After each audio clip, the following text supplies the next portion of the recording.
Hey everybody, welcome to the In Case You Missed It Summer of 2022, where we're looking at revisiting four videos over the summer that I think are worthy of looking at again. And today I want to ask the question, is it time to merge?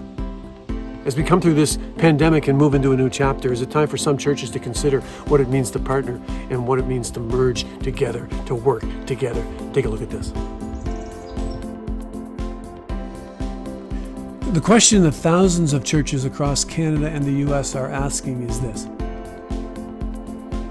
should our church consider merging with another congregation? Let me answer that question for you. Yes. Now, don't hear what I'm not saying. I'm not saying that your church definitely should merge, but I am saying that your church needs to enter into the conversation.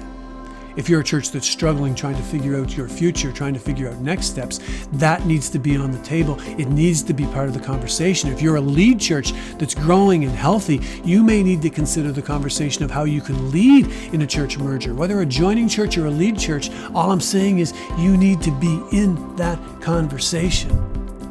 In the United States, 2% of churches have merged. That represents 6,000 congregations. Another 5% are currently having those discussions. That represents another 15,000 congregations in the United States. I would suggest to you that the percentages are very similar across Canada as well. Merges are happening, and they're happening in churches of all shapes and all sizes. They're happening in rural communities, they're happening in urban areas, they're happening in suburban neighborhoods. They're happening everywhere. And sometimes, initially, churches and church leadership teams will initially resist the conversation. Why? They see it as an admission of failure. Sounds like we're giving up. Sounds like we're turning over the keys. We didn't lead very well. Guess we screwed up. Why don't we just turn it over to somebody else to lead, because I guess we don't know how to do it. But that's not it at all. When many of us think of a church merger, we have this picture in our mind, and the picture is two churches that are gasping. They're gasping for their final breath. They're reaching out for one final option. The reality for them is becoming clear. Attendance is slipping, and membership is dying, and resources are depleting, and now there are more committee seats to fill than there are people to fill those seats. And it used to be the churches would look at the merger option that would just keep them on life support for one final season, just to see the final few saints out, keep the church breathing until inevitably they are forced to enter into the church palliative care unit. It used to be that way, but it's not that way now. There's this new breed of mergers that is taking place in the kingdom. It's taking place across the continent. These new mergers are being initiated by forward-looking leaders. They're being initiated by visionary leadership teams that are excited about new kingdom possibilities and opportunities. They're being led by those who are recognizing the current reality, understanding the changing times, and being proactive about kingdom solutions. You can call it what you want.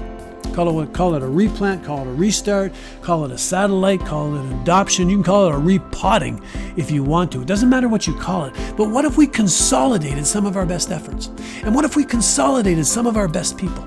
And what if we consolidated and brought together some of our structures? And what if we consolidated some of our resources and we brought those together? And what if we did it around a unified, larger, grander vision, a bigger kingdom purpose, an extended church? What if we did that? What if we came together? And what if it looked just a little bit different than it did when our church was started 100 years ago, or maybe 200 years ago? And what if we set aside some of our own kingdom, some of our own personal preferences? And we took on a posture of humility and we said, you know what? Whatever, God. I'm open to whatever you want to do, God. And what if we said, it has nothing to do with me, but it has everything to do with what God wants to do in our neighborhood. In fact, it has everything to do with what he's already up to. And what if we joined him there? Could imaginative and creative church mergers be the next big thing in Atlantic Canada? Church leaders, I ask you only to be open to the conversation, not the conclusion. After this video, you're going to find some questions.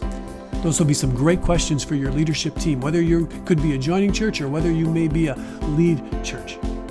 Have some fun around a table talking about these questions.